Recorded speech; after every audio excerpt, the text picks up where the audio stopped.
kayong lahat sa daigdig ng kababalaghan. Sabay-sabay nating tuklasin ang mundo ng kahiwagaan. Mayroong isang napakalaking bahay sa San Jose, California na tinawag na Winchester Mystery House. Isang kilalang mansyon na nababalot ng misteryo at mga kwento ng kababalaghan. Ayon sa kwento, ito ang dating tirahan ni Sarah Winchester. Isang balo na naniwala na siya ay sinusundan ng mga espiritu ng mga taong napatay di umano ng kanyang pamilya. Noong 1866, siya daw ay dumaranas ng matinding kalungkutan nang namatay ang kanyang sanggol dahil sa isang sakit.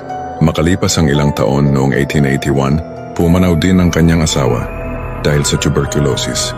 Naiwan si Sarah na may napakalaking mana. Humigit kumulang $20 million na katumbas ng bilyon-bilyong piso ngayon. Kumonsulta si Sarah sa isang psychic medium. Sinabi sa kanya ng medium na ang kanyang pamilya ay isinumpa ng mga espiritu ng lahat ng taong namatay sa pamamagitan ng mga baril na pagmamay-ari ng kanyang pamilya o ang Winchester Repeating Arms Company. Kailangan daw magpatayo siya ng bahay upang patahimikin ang mga espiritu at iwasan ang kanyang sariling kamatayan. Kailangan niyang patuloy na magtayo ng isang bahay. Kung hihinto siya sa pagtatayo, mamamatay siya. Dahil sa paniniwalang ito, lumipat si Sarah sa San Jose, California noong 1886 at nagsimulang magtayo.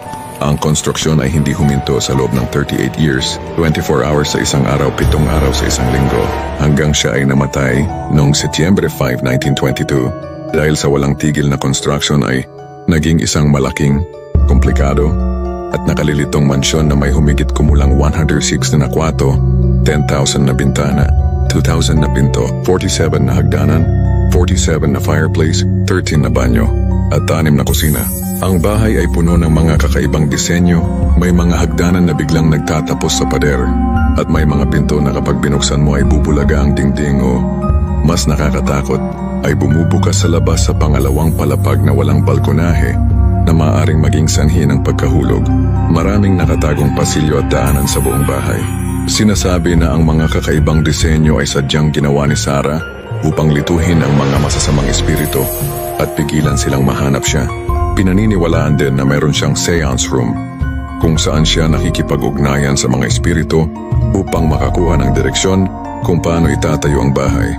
Bagamat ang kwentong ito ay napaka-popular at nagbibigay ng kakaibang halindog sa bahay, mayroon ding mga historiador at mananaliksik na nagsasabing maaring labis ang pagpapahiwatig sa mga paranormal na aspeto.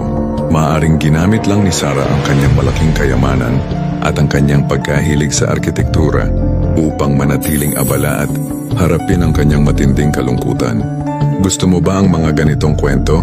Halika at magsubaybay sa akin para sa mga susunod na mga kwentong kababalaghan.